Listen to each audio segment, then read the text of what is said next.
Hermanas, ¿cómo están? Les saludamos una vez más y aquí estamos continuando con nuestro discipulado.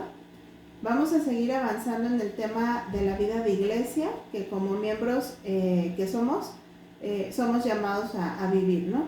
Hablamos la clase pasada sobre la oración congregacional y en esta ocasión vamos a entender la importancia de la enseñanza en la iglesia. Entonces, bueno, hemos mencionado anteriormente la cita de Hechos 2:42, ¿sí? Y ahorita esta cita la podemos considerar en sí como una declaración del propósito de la iglesia. Se las voy a leer, dice: y perseveraban en la doctrina de los apóstoles, en la comunión unos con otros, en el partimiento del pan y las oraciones. Así que bueno, de acuerdo a esta escritura, el propósito o las actividades de la iglesia deben de ser varias. En primer lugar es enseñar la doctrina bíblica, ¿no? Y de eso vamos a hablar un poco en este tiempo. En segundo lugar es proveer un lugar de compañerismo para los creyentes. También habla de celebrar la cena del Señor y también habla de orar. Entonces vemos aquí 4 puntos importantes que algunos de ellos ya los hemos estado mencionando, ¿sí? Como la iglesia está para ser un lugar de compañerismo, de comunión, donde los cristianos podamos convivir fraternalmente, podamos honrarnos unos a otros, instruirnos unos a otros, ser benignos, ser misericordiosos unos con otros, animarnos y bueno, lo más importante pues amarnos, ¿no? Ahora, el propósito final de la iglesia, de acuerdo a esta cita que leímos de Hechos 2:42, es orar, ¿sí? La iglesia, vemos que es un lugar que promueve la oración, ¿sí?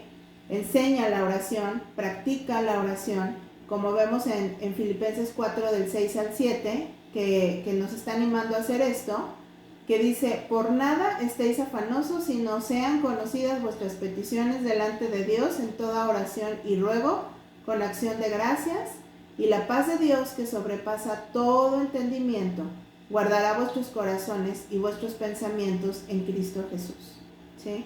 Ahora hemos visto también que hay otros propósitos de la iglesia, ¿no?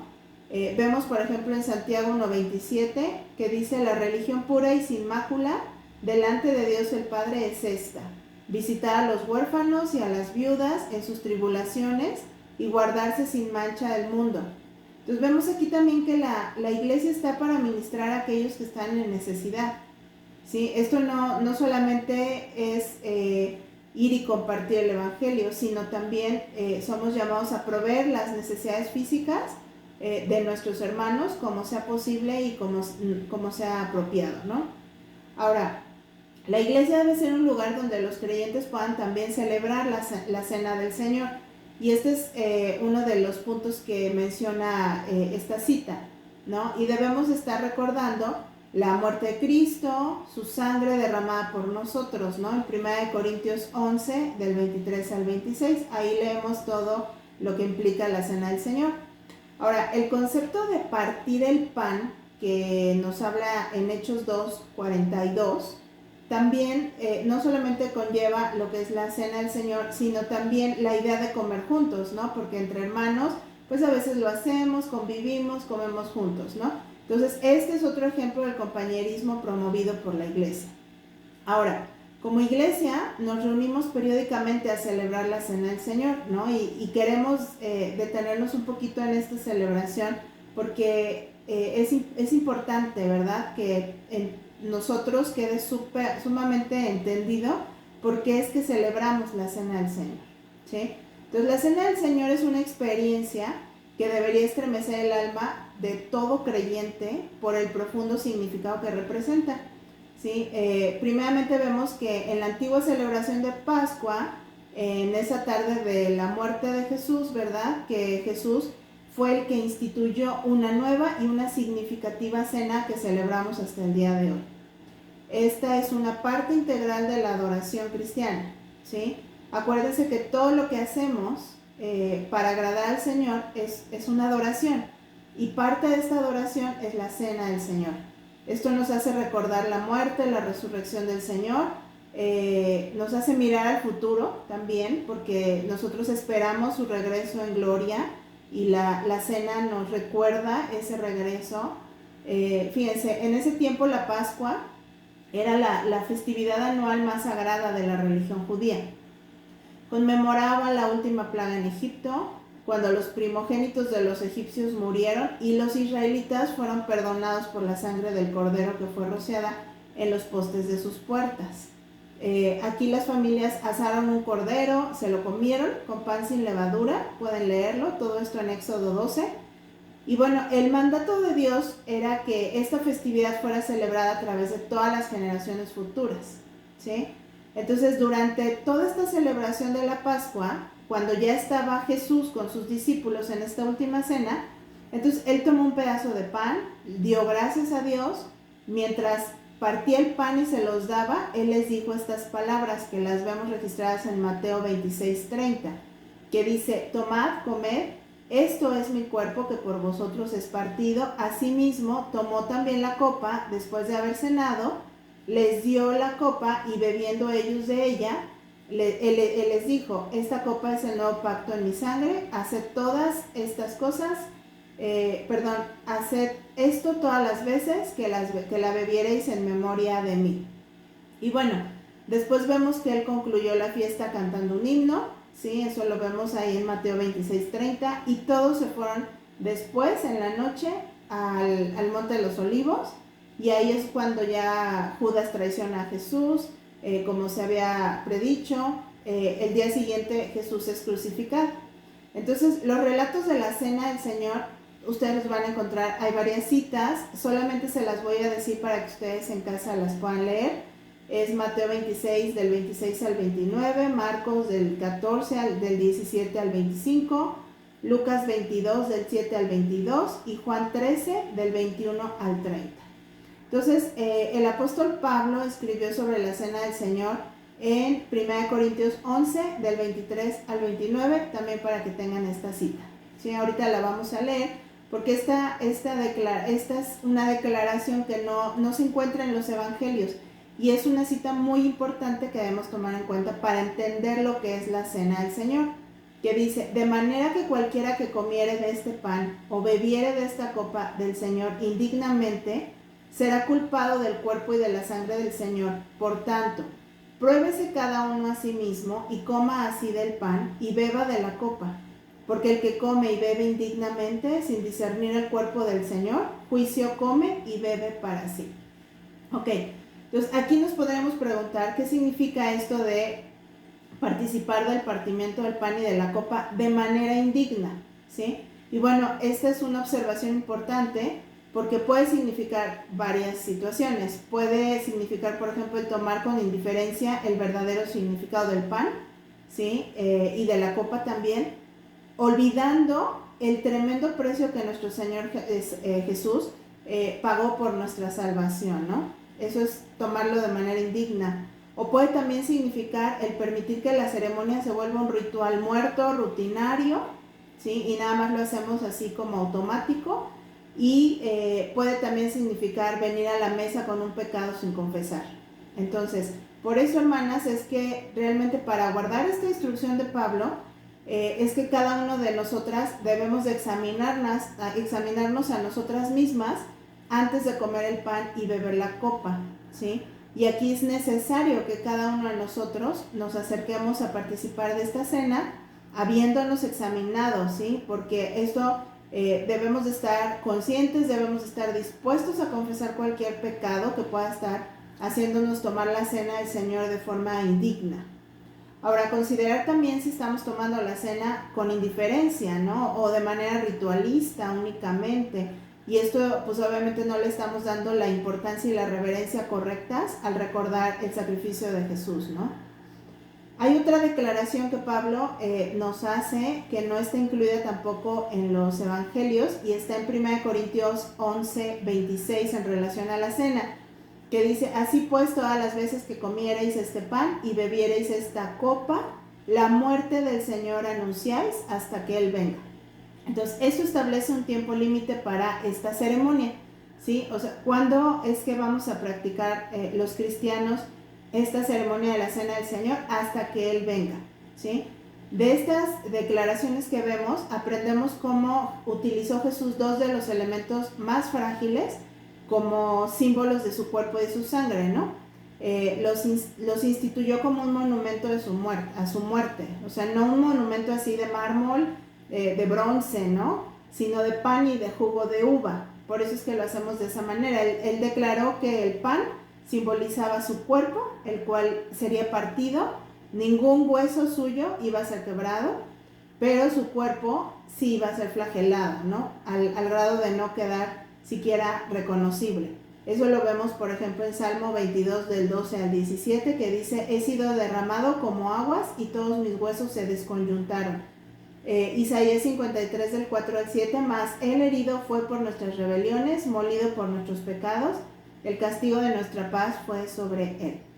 Entonces, bueno, aquí el jugo de uva, por ejemplo, habla de su sangre, indica la terrible muerte que él iba a experimentar en breve, ¿no? Él, o sea, quien era el perfecto Hijo de Dios, él se convirtió en el cumplimiento de incontables profecías del Antiguo Testamento que hablaban de este Redentor, como en Génesis 3:15, Salmo 22, Isaías 53, etcétera, tantas y tantas profecías, ¿no?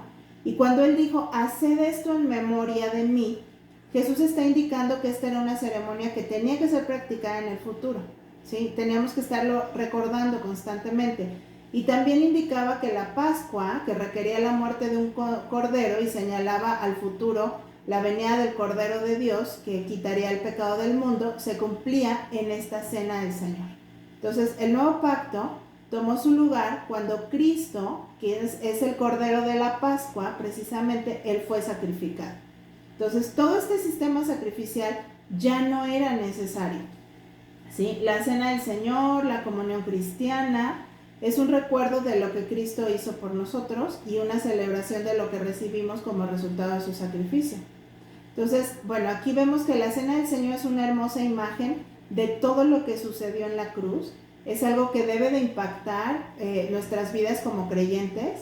Y aunque ninguna parte de la Biblia nos está enseñando que deberíamos, con qué frecuencia deberíamos de tomar la Santa Cena, entendemos que por ser un recordatorio de la obra de Cristo debemos tomarla con frecuencia, porque somos como las ovejas, ¿no? O sea, olvidadizos, y debemos estar recordando constantemente el sacrificio de nuestro Señor Jesucristo. Ahora, algunas iglesias tienen un servicio, por ejemplo, mensual para tomar la cena del Señor, como nosotros, como plenitud de vida en Cristo. Otras iglesias lo hacen cada 2 meses, otras lo hacen semanal. Esto ya es dependiendo de cada iglesia, ¿no? Y la Biblia no nos da instrucciones específicas en cuanto a la frecuencia, ¿sí? Por eso hay flexibilidad, ¿no? O sea, de cómo se debe en qué tan seguido se debe de tomar, ¿no? La cena del Señor. Pero algo que sí sabemos y es importante es que debería ser suficiente como para estar renovando nuestro enfoque en Cristo sin que se vaya a convertir en una rutina, porque se hace con mucha frecuencia. Entonces, en cualquier caso, lo que importa no va a ser la cantidad de veces que se haga, sino va a ser la actitud del corazón de quienes están participando. Entonces, ¿cómo debemos de participar de la cena del Señor? Pues en primer lugar con reverencia, con amor, con un profundo sentido de gratitud por el Señor Jesús, porque Él estuvo dispuesto a morir en la cruz para llevar sobre sí mismo nuestros pecados, ¿sí?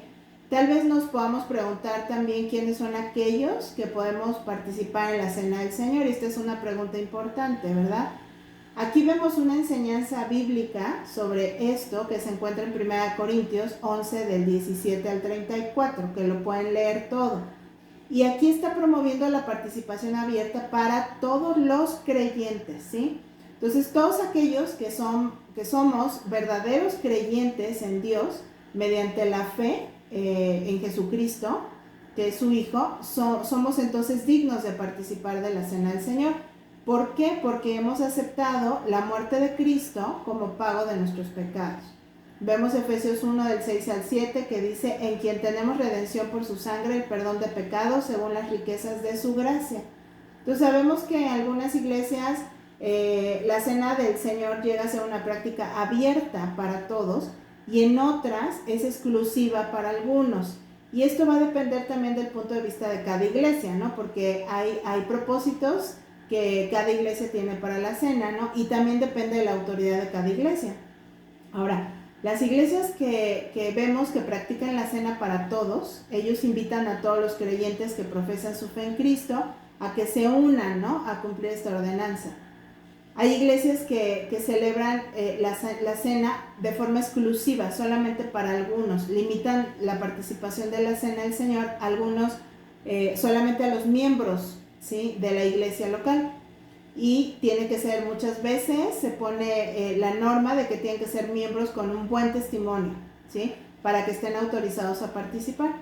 Otras iglesias usan otra mecánica, que es que llaman a la cena una cena cerrada. En este caso, los miembros de otras iglesias de la misma denominación se les permite venir, partir el pan juntamente con estos miembros de esta iglesia. Entonces, bueno, todo esto tiene una justificación, cada forma de celebrar la Santa Cena, ¿verdad? Pero bueno, esta que es exclusiva para algunos, o la cena cerrada por parte de algunas iglesias, es porque se busca el asegurar de que todos los que participan sean creyentes, y también es un intento de asegurarse de que alguien no participe indignamente, que es lo que veíamos en 1 Corintios 11:27. Por eso es que se realiza esto, por el cuidado que se hace sobre los creyentes, ¿no? Ahora, es necesario notar que no hay una manera total de determinar la condición espiritual de las personas, ¿sí? Aunque se cierre, aunque se haga esto, no siempre vamos a poder cuidar que alguien pues tome la Santa Cena de forma indigna, porque aquí solamente Dios es el que conoce el corazón. Ahora, como iglesia, sí se van a establecer obviamente ciertos lineamientos para procurar cuidar que nadie tome la cena del Señor indignamente, ya que pues asumimos que no todos los miembros de la iglesia pueden ser creyentes genuinos. Entonces es por eso que en nuestra iglesia pues nosotros se invita aquí a tomar la cena solo aquellos que hayan sido bautizados, porque esta es una demostración pública de la fe que profesamos, ¿sí? Entonces, bíblicamente, la cena del Señor debe estar abierta para todos los creyentes, ¿sí?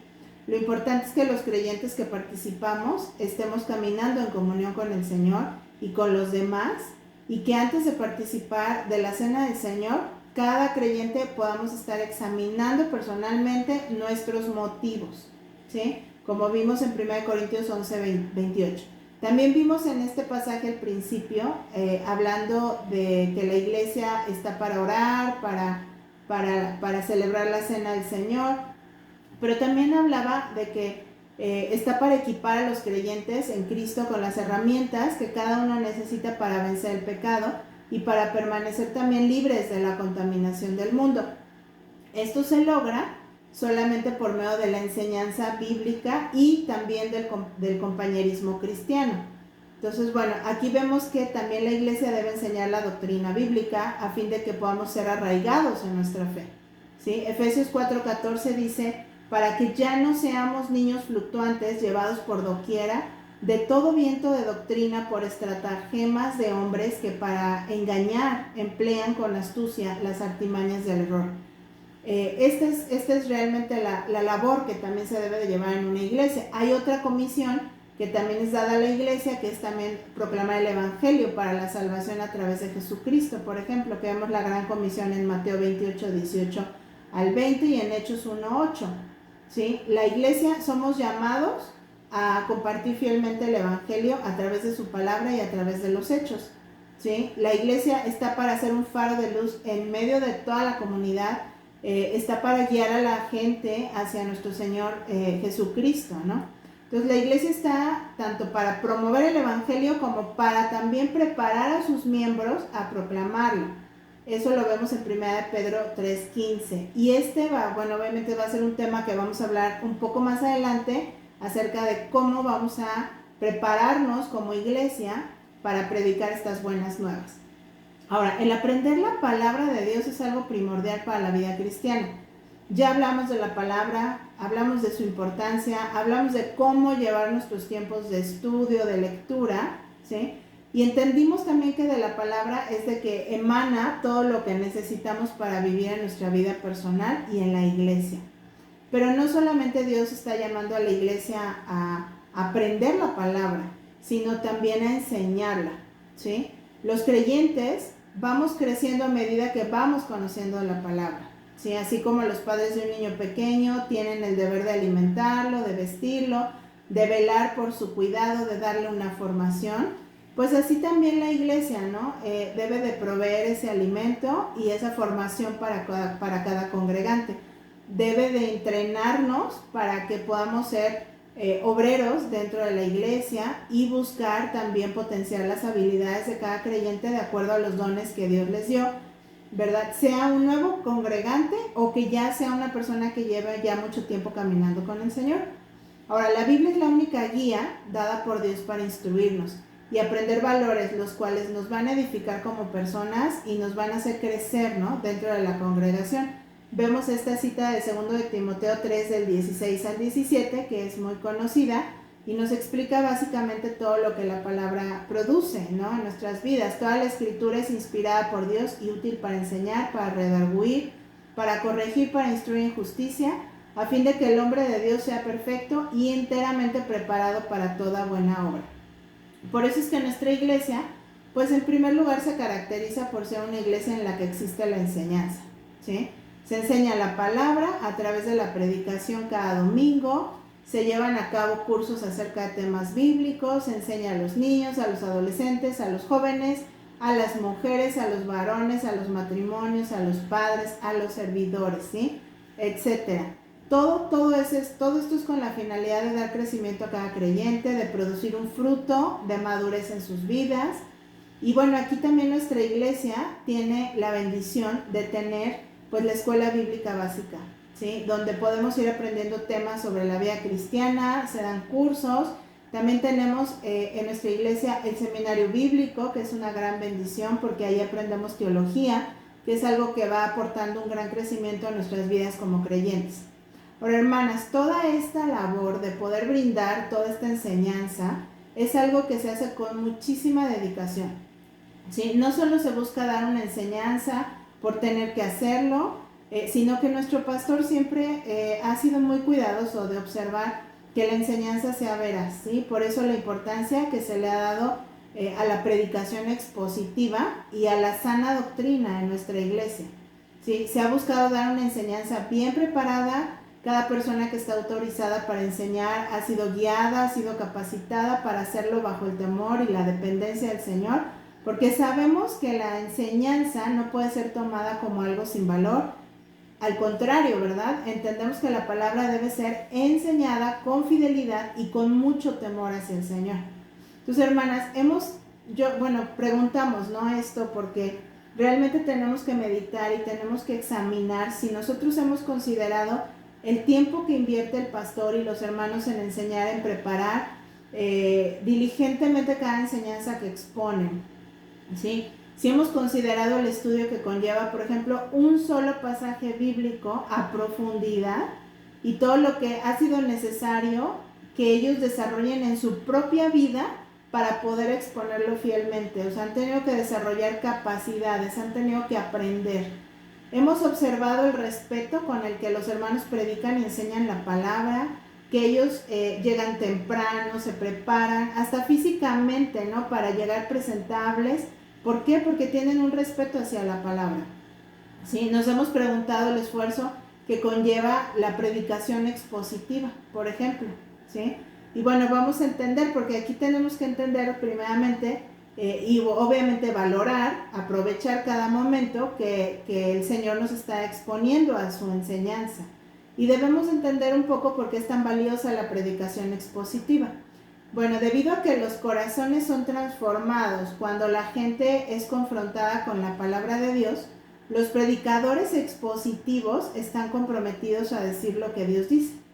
Entonces, bueno, el predicador expositivo abre la Biblia ante el pueblo de Dios y se atreve a decir: voy a explicarles lo que significa este pasaje. Ese es un predicador expositivo. Las palabras no tienen la intención de transmitir la autoridad del predicador, sino que más bien van a llevar al predicador a confesar humildemente que no tiene mejor palabra que la palabra de Dios, ¿sí? Por tanto, la misión, el llamado de este predicador es explicar al pueblo de Dios lo que la Biblia quiere decir. La manera más confiable de explicar lo que la Biblia quiere decir es cuando se selecciona un texto bíblico, se ora, se divide ese texto según sus ideas, características más significativas y luego se explica la naturaleza y las implicaciones de cada una. Ahora, la predicación expositiva comprende la explicación de lo que la Biblia dice a una audiencia contemporánea que probablemente no está familiarizada con esos contextos culturales que tiene este pasaje, contextos históricos en los que el pasaje fue escrito, ¿no? Ahora, esta palabra exposición significa algo, una exposición o una explicación. Así que bueno, la predicación expositiva es explicar la escritura, ¿sí? Basándose en un estudio muy diligente, una exégesis cuidadosa de un pasaje. Si no entendemos la Biblia, hermanas, no podemos seguirla, no va a ser esa lámpara a nuestros pies y lumbrera a nuestro camino, como dice en Salmo 119, 105. La predicación expositiva es el llamado principal del pastor o del predicador, como vemos ahí en 2 de Timoteo 4:2, que les dice que prediques la palabra, que instes a tiempo y fuera de tiempo, redarguye, reprende, exhorta con toda paciencia y doctrina. Entonces, bueno, aquí el predicador expositivo pues no plantea, ¿verdad?, sus propias opiniones, las filosofías de otros, ni meditaciones especulativas, sino que busca mostrar cómo la palabra de Dios pues va revelando su voluntad para cada creyente. El predicador se preocupa, se esfuerza por proclamar las verdades de Dios de tal forma que la gente pueda ver que los conceptos se están derivando de las Escrituras y que se están aplicando también a su vida. Es por eso que la predicación expositiva tiene dos objetivos principales. Bueno, primero es el objetivo de descubrir, de explicar el significado original, histórico y gramatical del pasaje, ¿sí? O para decirlo de otra manera, el significado que Dios quiere, pues, ¿sí? Este es el mensaje divinamente inspirado que Dios tenía para la audiencia original. Ahora, hay otro objetivo que también es ayudar a la gente a aplicar a sus vidas estas verdades reveladas en el pasaje. Algunas personas pues van a rechazar la importancia de la predicación expositiva con el fin de abordar las necesidades de los asistentes de la iglesia de hoy en día, ¿no? Aunque bueno, a veces pasan por alto lo que dice Hebreos 4:12, de que la palabra de Dios es viva y eficaz y más cortante que toda espada de dos filos y penetra hasta partir el alma y el espíritu y las coyunturas y los tuétanos y discierne los pensamientos y las intenciones del corazón. Entonces, bueno, el poder de transformar vidas se encuentra solo en la palabra de Dios, que el Espíritu Santo pues va a aplicar en los corazones de los hombres y de las mujeres, ¿no? Una gran presentación es buena, pero no cambia la vida, ¿sí? La predicación expositiva, por eso es importante, porque si se sigue fielmente va a tener como resultado que se predique todo el consejo de Dios, que eso es lo más importante. Hay temas difíciles, controvertidos, que no se pueden ignorar y pasar por alto, como sucede con una predicación temática, ¿sí? Y aquí en la predicación expositiva, pues el expositor va tratando lo que dice el texto, va versículo por versículo, capítulo por capítulo, libro por libro, y esto obviamente nos ayuda a evitar sacar los versículos fuera de contexto. Ahora podemos ver que este tipo de predicación no es el común denominador en las iglesias evangélicas, ¿sí? Muchos predicadores evangélicos están influenciados por la devastadora realidad de nuestro mundo, han reaccionado en contra de un evangelismo centrado solamente en proclamar el mensaje de salvación, lo han reemplazado por uno centrado en aliviar el dolor y la opresión en el mundo, como es el caso, por ejemplo, de la predicación social, ¿sí? Hay otro tipo de predicadores que solamente buscan que la predicación entretenga, ¿no? Es el predicador que cree que hay éxito al hacer reír, al hacer llorar a la gente, con incontables historias de procedencia dudosa, ¿sí? Y el predicador pues se va convirtiendo en un vendedor, ¿no? El sermón termina sin falta con algún tipo de llamado, ¿no? Ya sea que te pidan pasar al altar, te pidan levantar la mano, ¿sí? Algo que sea visible, medible, cuantificable. Entonces, el llamado, en este caso, siempre se busca que tenga una respuesta. Y de esta forma, la gente es manipulada a recibir a Cristo, a entregarse a Cristo, a reconfirmar su decisión, a vivir en santidad, a perdonar al prójimo, a consagrarse, o cualquier otra cosa que se le vaya ocurriendo al predicador en ese momento, ¿no?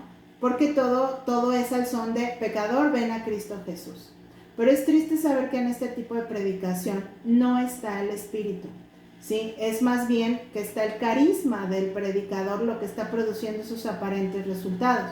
Entonces, para aquellos que viven un cristianismo superficial, este tipo de predicación es exactamente lo que ellos necesitan, ¿sí? Porque pueden vivir una vida de pecado abominable, pero siempre y cuando levanten la mano, pasen al frente el domingo, su conciencia se tranquiliza como si fueran con un sacerdote para una absolución, ¿no?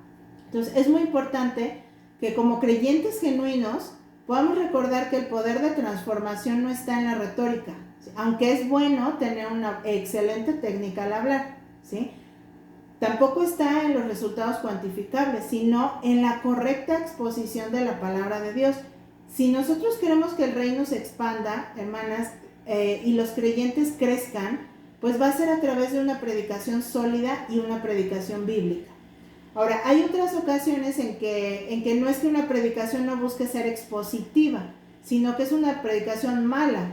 ¿Cómo es esto? O sea, con algunos predicadores el problema es que se vuelven tediosos, ¿sí? Hablan de manera que es casi inevitable quedarse dormida. Sus charlas son largas, cuando son cortas parecen largas. El problema se encuentra en el poco estudio y en la poca preparación del mensaje. A veces es por falta de tiempo, por falta de preparación. El predicador no puede más que ponerse detrás del púlpito con un mensaje sin mucha coherencia. La falta aquí está en el mensajero, no en el mensaje, ¿sí? Entonces, habrá aquellos que a lo mejor no tienen la capacidad por razones intelectuales, otros porque están aprendiendo y bueno, van con el tiempo y con la práctica van a mejorar. Y habrá otros que teniendo la capacidad, pues predican sin coherencia y sin pasión, ¿no? Y entonces esto es lo que a veces se llega a dar una comida mal sazonada, ¿ok? Ahora, la historia demuestra que la educación teológica no necesariamente va a producir buenos predicadores. No por el hecho de que alguien tenga una enseñanza en predicación expositiva, va a ser un buen predicador. Sin duda ayuda, pero al final la buena predicación viene del hombre que está cautivado por la belleza de la palabra de Dios, que la escudriña constantemente, que ve su labor como predicador no como un trabajo más, ¿sí? Fíjense lo que dijo Charles Spurgeon acerca de estos predicadores que se vuelven un poco tediosos, ¿no?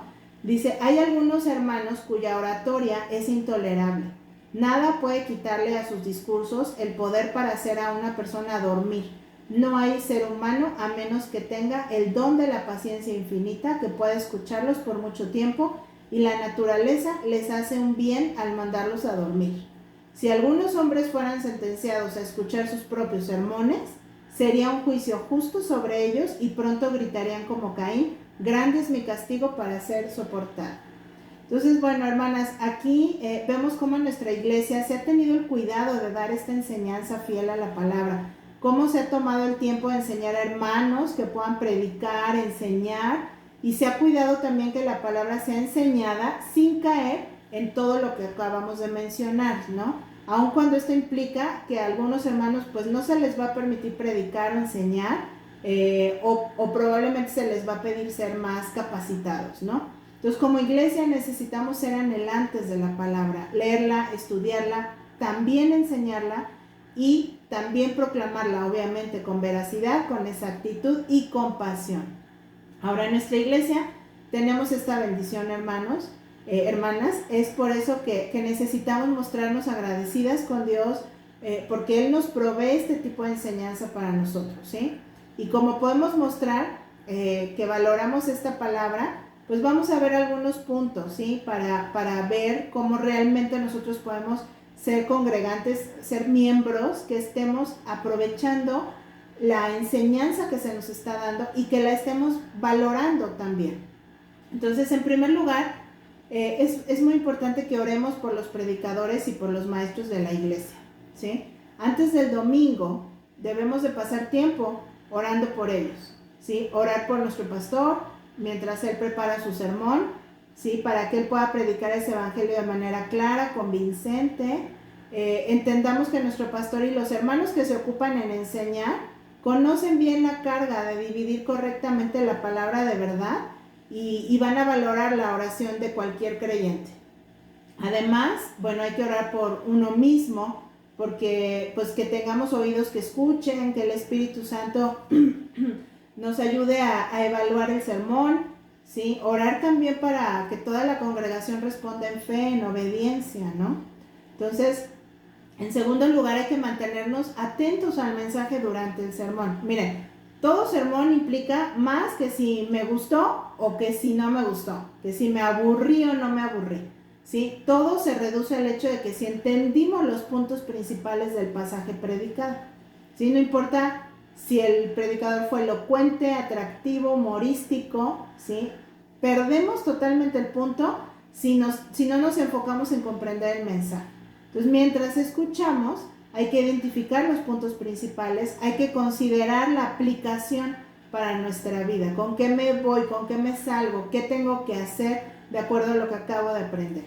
En tercer lugar, hay que evaluar de manera crítica, pero no críticamente, y aquí hay un punto importante, porque hay una crítica en el sentido positivo, que ahí es cuando nosotros sí debemos de evaluar todos los sermones de forma crítica, pero es de la manera en que dice la palabra que los bereanos evaluaban los sermones de Pablo y comprobaban con la escritura y consideraban obviamente las aplicaciones. Eso lo vemos en Hechos 7, 11, que dice, y estos, o sea los de Berea, eran más nobles que los que estaban en Tesalónica, pues recibieron la palabra con toda solicitud, escudriñando cada día las escrituras para ver si estas cosas eran así. Entonces, bueno, esto es algo que debemos de practicar en cada uno de los sermones. Ahora, hay un sentido negativo de crítica, que es cuando ya empezamos nosotros a evaluar los sermones con un espíritu crítico, ¿no?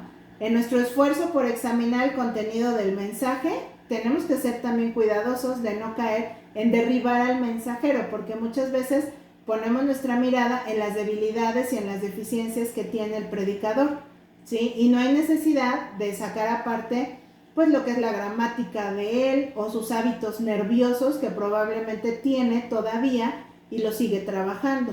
Entonces necesitamos no mantener ahí una listita, ¿verdad?, de sus equivocaciones o de sus frases que usa en exceso. O sea, más bien hay que analizar las debilidades del predicador, del mensaje. Debemos de ver si el mensaje pues es fiel, ¿verdad?, pero no estar tanto analizando las debilidades del predicador, porque eso nos desenfoca del mensaje y va a provocar que al rato ya tengamos un cierto desprecio hacia el mensajero, lo cual no va a ser saludable. Créanme, hermanas, la realidad es que cada predicador es más duro consigo mismo en estas áreas de lo que nosotros podemos serlo con ellos, ¿sí? Entonces, no necesitan más carga de la que ya tienen. Hay que orar por ellos para que puedan mejorar, para que puedan crecer en esas habilidades, pero no los descalifiquemos, ¿verdad? Porque eso realmente estamos a lo mejor estorbando la obra que el Señor quiere hacer a través de ellos. En cuarto lugar, hay que evaluar sin tener a alguien en mente, porque aquí también cometemos un error. Gracias al internet, hoy en día podemos escuchar horas tras horas sermones cada semana de diferentes predicadores que son muy dotados de todo el mundo, ¿verdad?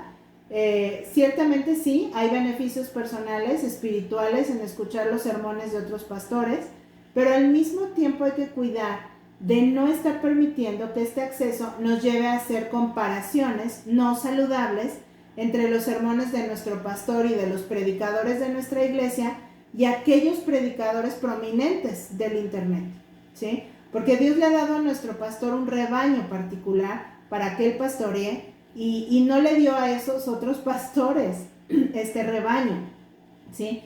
Aunque los sermones pudieran llegar a no ser muy pulidos, muy precisos, el pastor, o sea, nuestro pastor conoce mejor las fortalezas, las debilidades, las pruebas, las tendencias que nuestra iglesia en particular tiene, ¿verdad? Mejor, mucho mejor que cualquier predicador del internet.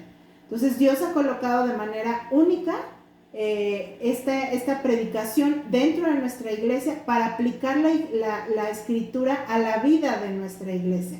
Entonces no comparemos, hermanas, no busquemos querer ser parte del sermón de otro predicador cuando no se aplica realmente a las necesidades de nuestra iglesia.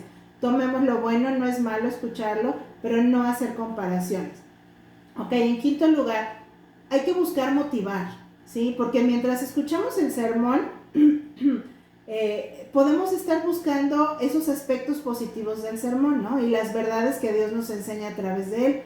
Podemos hacer el propósito, por ejemplo, de decirle al pastor o de decirle al predicador que ese día estuvo, ¿verdad? Y ser obviamente específicos, no solamente estrechar la mano y decirle qué buen sermón, sino que le digamos algo como que, bueno, el Señor realmente me desafió cuando usted explicó esa segunda parte del pasaje sobre la generosidad, ¿sí?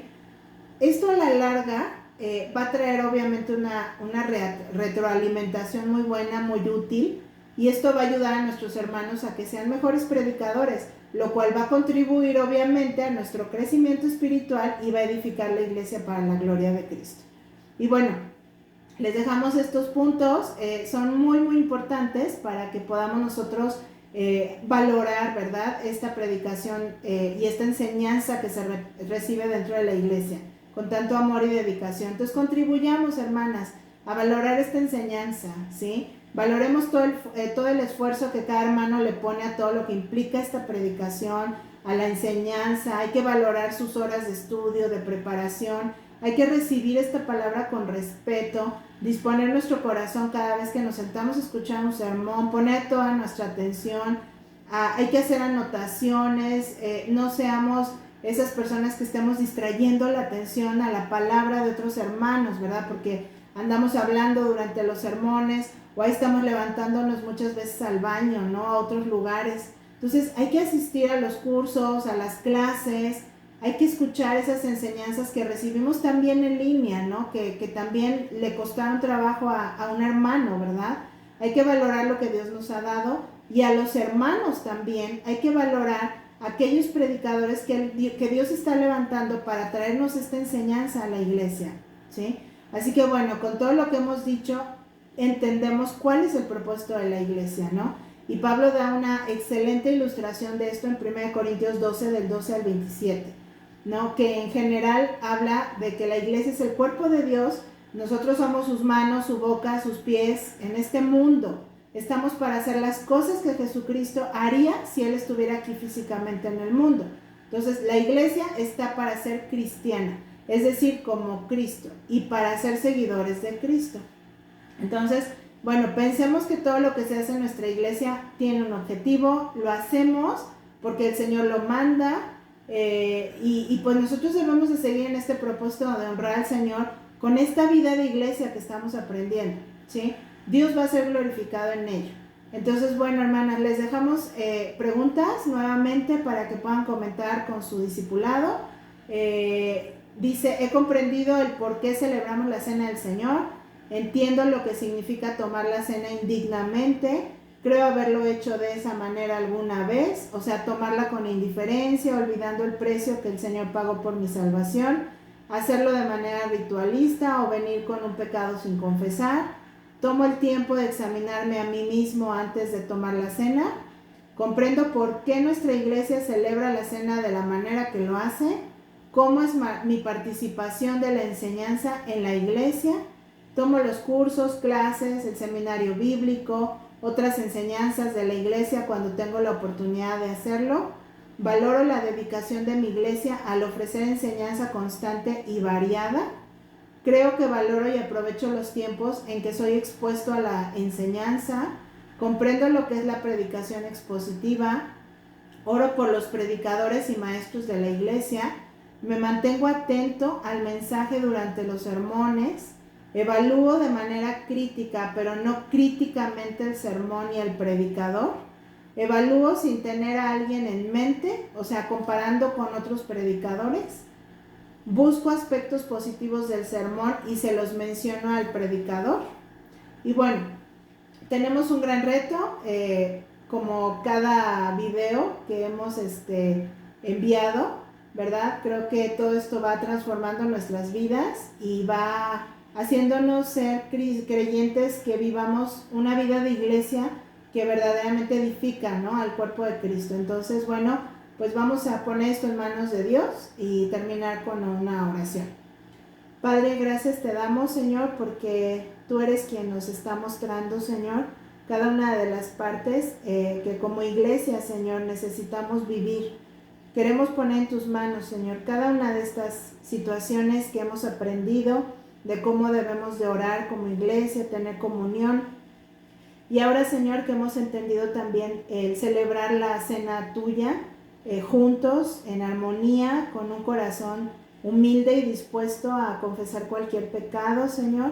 Ayúdanos, Padre, para que podamos llevar a cabo este propósito que tú estableciste y que instituiste de una manera, Señor, que te agrade, Señor. Ayúdanos a no venir a tu mesa, Señor, de forma indigna, Padre. Líbranos. Ayúdanos, Señor, a sentirnos con esa responsabilidad de poder examinarnos cada vez que vayamos a celebrar la cena, Señor. Ayúdanos para que realmente, Señor, te podamos adorar a través también de esta práctica y que siempre podamos recordar, Señor, que tú vienes pronto, Padre. También, Señor, oramos por la enseñanza que tú has dado a nuestra iglesia, por la predicación. Gracias te damos, Señor, porque sabemos que tú eres el único, que tú nos has provisto de una manera fiel y abundante, Señor, de esta enseñanza en plenitud de vida. Gracias por cada hermano que tú has usado, que tú has levantado para poder hablarnos, Señor, tu palabra. Bendice, Señor, a los hermanos que están, Señor, en esta labor y hazles diligentes, hazles temerosos de ti, Señor, dependientes de ti, para que la palabra que tú les vas dando, Señor, cada vez sea predicada de una manera, Señor, en la que sea eficaz, Señor. Gracias porque ellos se preparan. Ayúdanos a ser una iglesia más preparada y más capacitada, Señor, para llevar a cabo mejor tu obra en esta situación. Ayúdanos, Señor, a motivar a aquellos predicadores y a aquellos maestros que has puesto en la iglesia. Ayúdanos a no ser críticos con ellos de una manera negativa. Ayúdanos, Señor, para que podamos estar continuamente orando por ellos y estar realmente, Señor, apoyando y dándote a ti las gracias, verdaderamente porque pues tú provees esta enseñanza dentro de nuestra iglesia. Todo esto lo ponemos en tus manos y te damos gracias, Señor, en el nombre de Jesús. Amén. Que Dios les bendiga.